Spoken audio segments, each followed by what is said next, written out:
শুভ সকালে শুভেচ্ছা জানি। ফুলেশ্বরী সিম্পল লাইফস্টাইলে তোমাদের অনেক স্বাগত জানাই। আজকে আগস্ট মাসে 12 তারিখ। রচা দেখি তোমাদের শুভ সকাল বললাম। দুধ চা খাচ্ছি না। হাজব্যান্ড ভোরবেলা কাজে চলে গেছে, 5টার সময় উঠে চলে গেছে। আর ওদিকে বাইরে ভাত বসিয়েছি, আজকে ডাল নয়, আজকে ডিম সিদ্ধ বসিয়েছি, ডিমের ঝোল হবে। আর শাপলা কিনে নিয়ে এসেছি, দেখি কী কী রান্না হয়, তোমরা দেখতে থাকো। শাপলা এনেছি, কাটবো। আর এই যে টমেটো কেটে রেখেছি, ডিমের ঝোল হবে। পেঁয়াজ আদা রসুন এখনও কাটা হয়নি। এই যে ডিম সিদ্ধ করে নামানো হয়ে গেছে, এখানে ভাত হয়ে গেছে। আর এখানে ডিমের ঝোলের জন্য আলু ভাজতে দিয়েছি। দোকান ঘরে এসেছি, কাস্টমার এসছে, কিছু জিনিস বিক্রি হলো। একটা বাচ্চাও আছে সাথে, বল নিয়েছে, কি খুশি দেখো। এই যে মায়ের থেকে বায়না করছে, বল দেজো। এই দেখো, এই যে এই দিদির সাথে এসছে, দিদির ছেলে। এই যে দেখো কী কী জিনিস বিক্রি হয়েছে, লিখেছি কানের কাজল, মঙ্গলসূত্র, পাউডার পপ, বল, আর হচ্ছে তোমার ডাব শ্যাম্পু। হিসাব করলাম, এবার খাতাতে তুলে রাখবো। মানে কি কি জিনিস বিক্রি হচ্ছে, কোনগুলো শেষ হয়ে গেছে সেগুলো লেখা হয়, তাহলে আবার বাজার থেকে আনতে সুবিধা হয়। চলো, ওইদিকে রান্না গ্যাস অফ করে দিয়ে এখানে এসেছি। ডিম ভাজা হয়ে গেছে, আলু ভাজা হয়ে গেছে, এবার মশলা করাও হয়ে গেছে। এবার গিয়ে মানে কড়াই গরম করে এবার বসাবো গ্যাস জ্বালিয়ে। এইভাবেই আমাকে চালাতে হয় দোকান। আর হাজব্যান্ড যদি বাড়িতে থাকে চিন্তা নেই, উনি দোকানটা সামলায়। আর যখন থাকেন না তখন আমি। আর সকালে যদি ঘুমায়ও তখনও আমি দেখি। তারপর ডিম ভাজা হয়ে গেছে, এখানে আলু ভেজে তুলে রেখেছি। আর এই যে কড়াইতে তেল গরম করে সাদা জিরে দিয়ে ফোড়ন দিয়ে পেঁয়াজগুলো ভাজতে দিয়ে দিয়েছি।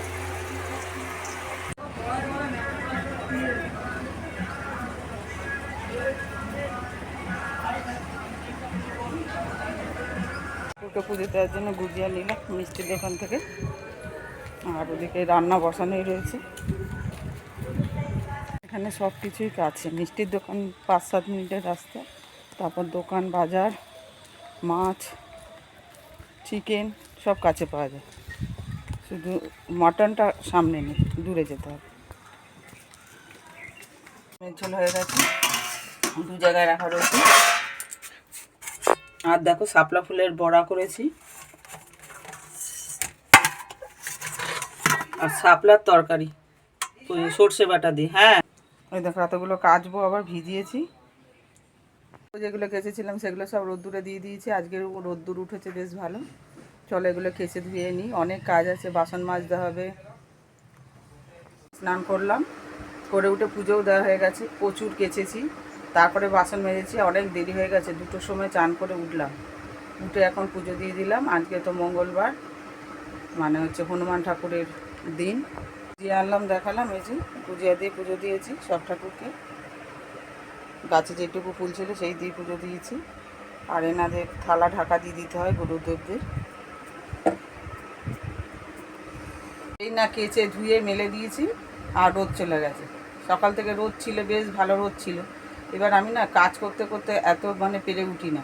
তো প্রথমে সকালবেলা তো প্রচুর বাসি কাজ করতে হয়, তারপরে দোকান বাজার করি, রান্না করি, করতে করতে তখন জামা কাপড় ভিজিয়েছি। এবার রান্না করতে করতেই গেছি, গ্যাস কমিয়ে দিয়ে তোমার গুজিয়ে আনতে গেলাম মিষ্টির দোকানে। তারপরে ভিজিয়ে দিয়েছিলাম জামা কাপড়। আবার একটুখানি হাওয়া খাচ্ছি, গরম লাগছে, আবার কাজ করছি। এরকম আবার হাতে ব্যথা কিন্তু এখনও কমেনি। ব্যথার ট্যাবলেট খেয়ে কালকে আর পরশু দিন খেয়ে একটু কম আছে ওরই মধ্যে। আর কমবে কি করে, এত কাজ করতে হয়। ডান হাতেই তো সব কাজ, সেলাই বলো, বাসন মাজা বলো, ঘর মোছা বলো, রান্না করা বলো, আনাজ কাটা বলো, সবই তো বেশিরভাগ ডান হাতটাই ব্যবহৃত হয়। এই ডান হাত প্রচণ্ড ব্যথা করছে। তা কমবে কি করে। তারপর আবার তার মধ্যে কাচলাম, না কাচলে বা কেই বা কাচবে, প্রচুর জমেছিল। হাজবেন্ড তারাপীঠ গেছিলো, এখনও ব্যাগ রাখা রয়েছে, এখনও ওর মধ্যেও জামা প্যান্ট আছে, ওগুলো কাচা হয়নি। আর যেগুলো বালিশের ওয়ার, এগুলো সমস্ত কাচলাম। ছেলের গেঞ্জি, বরের গেঞ্জি, আন্ডারওয়্যার, এগুলো সব কাচতে হলো। যাই হোক, আবার এখন একটু বসবো মানে ওই সেলাই নিয়ে আর টিভি দেখতে দেখতে, আর তারপরে ভাত খাবো। ঠাকুরের প্রসাদ তুলে খাওয়া হয়ে গেছে। আবার খানিকক্ষণ ব্লাউজ হেম করলাম। এখন বাজতে চলেছে 3টে বাজতে 5-7 মিনিট বাকি আছে। এখন ভাত খেতে বসবো, আজকে অনেক দেরি হয়ে গেল। এই দেখো লেবুর আচার আর শাপলা ফুলের বড়া, শাপলা সর্ষে বাটা দিয়ে করেছি আজকে, কেন প্রায় দিনই তো ভাজাটাই খাই, সর্ষে বাটা দিয়ে খাবো। আর ডিমের ঝোল, ডিম আলু দিয়ে। শাপলার বড়া এখন একটা নিয়েছি, কারণ হচ্ছে দুটো বড়া গরম গরম ভাজতে ভাজতেই খেয়ে নিয়েছিলাম, দারুণ হয়েছে খেতে। বলে খেয়ে নি। এখন পর ফেরত আসলাম বন্ধুরা, এখন 5টা বাজে। আজকে হাজব্যান্ড বাড়ি চলে এসছে, আজকে হাফ কাজ ছিল, মানে রাত হয় আসতে, কিন্তু বিকেলবেলায় চলে এসছে। আর ভাত তো আমার আর ছোটো ছেলের মতনই করেছিলাম। যাই হোক, আবার সেদ্ধ ভাত করলাম, খেলো, খেয়ে দিয়ে উঠেছে, আর থালাও মেজে দিচ্ছে খেয়ে দিয়ে। আর দেখো টিফিনে কী পেয়েছে, একটা কচুরি, খাস্তা কচুরি, আর একটা সিঙ্গার, আর একটা ছিল, একটা সোনপাপড়ি ছিল, ওটা খেয়ে ফেলেছি। খেয়ে জল খেলাম। আর ছোটো ছেলে গেল পড়তে, 2 জায়গায় পড়া আছে আজকে, বাংলা আর ইংলিশ। যাই হোক, চলো এখন আবার সেলাই নিয়ে বসি। ফেরত আসলাম বন্ধুরা, এখন বাজে 8:30।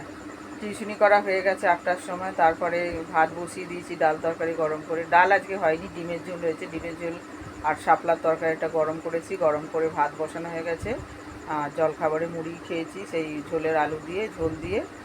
আর এখন ব্লাউজ হেম করছি, এই যে কালো ব্লাউজ বলে, আর একটা লাইট জ্বেলেছি, চার্জও হবে সেই। আর টিভি দেখছি, একটা জেলে নিয়েছি, 2টো আলোতে কালো ব্লাউজ সেলাই করতে সুবিধা হবে, চার্জও হবে। একদিন সেই 3 ঘন্টা কারেন্ট ছিল না, সেই 3 ঘন্টা সার্ভিস দিয়েছে এই লাইটটা। না, এটাতে চার্জও দিতে হবে কারেন্টে, সেই জন্য যে মানে 2টো কাজই হবে একসাথে। হয়ে গেছে, ভাত নামিয়ে দিয়েছি। বড় ছেলে কাজ থেকে চলে এসেছে, হাজব্যান্ড গেছে কাজে, লোকের বাড়িতে আর কি, পাখা সারাতে গেছে, পাখা সারিয়ে দিতে গেছে আর এক জায়গায়, কি লাইট লাগাবে বা কিছু একটা। আর এক জায়গায় এসি খারাপ হয়েছে, এসির মানে লাইন কিছু খারাপ ডিস্টার্ব হয়েছিল, সেই কাজ থেকে এসে আবার 2-3 জায়গায় কাজে চলে গেল, এখনও ফেরেনি। এখন বাজে 9টা 10। আর ছোটো ছেলেও পড়তে গেছে 2 জায়গায়, এখনও পড়ে ফেরেনি। শুভ সকাল বন্ধুরা, আজকে 13 তারিখ। কালকে রাত্রে ভিডিওটা শেষ করতে ভুলে গেছি, তাই এখন শেষ করতে আসলাম। তোমাদের যদি ব্লগটা ভালো লেগে থাকে তাহলে লাইক করো, কমেন্ট করো ও সাবস্ক্রাইব করে পাশে থাকো। Tata, bye bye.